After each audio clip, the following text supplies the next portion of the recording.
I was both looking forward and not looking forward to Dracula III Legacy. That rhymes. On one hand, I wasn't a big fan of the original two films, and on the other hand, I was looking forward to not having to watch any more films in the series. I finally watched it and was pleasantly surprised. It is without a doubt the best in the series. Dracula 3 follows on from the second film.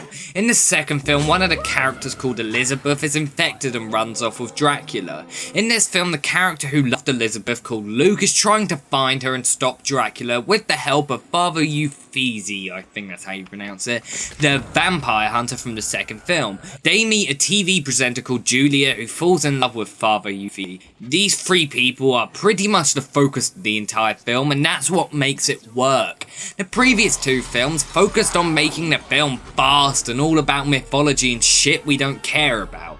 This film slows down a bit and actually develops the characters. The mythology aspect is there, but isn't as dominant as the previous two films.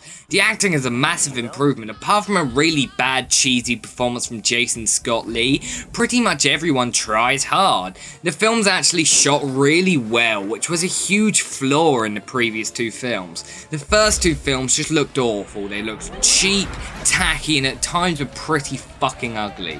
The score is big and epic. The score is really good and works extremely well with the rest of the film.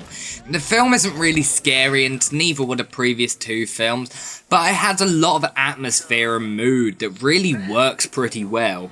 The same writers and director returns for this film, but for some reason it feels like there was a completely different crew working on this film.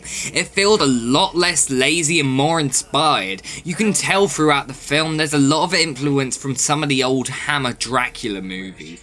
There are a few problems I had with the film that pretty much seen all throughout the trilogy. Whenever there's a shot of a vampire running, the camera shakes a lot and has a bit of slow motion added to make a weird effect. This effect is awful, it really doesn't work and pretty much ruins the entire trilogy. All in all, I really liked Dracula III Legacy. The previous two films weren't very good, whereas this one was. I give Dracula III Legacy a C. So there we go, the Dracula 2000 trilogy. Now it's time to rank the movies from worst to best. The third and the worst, Dracula 2000. The second, Dracula 2 Ascension, and the best in the series, Dracula 3 Legacy. I've got 3 more film series that people have requested to do, namely Scream, Back to the Future and Saw. There's probably more, but I can't fucking remember them. So I guess come back sometime soon for my reviews of the Scream movies.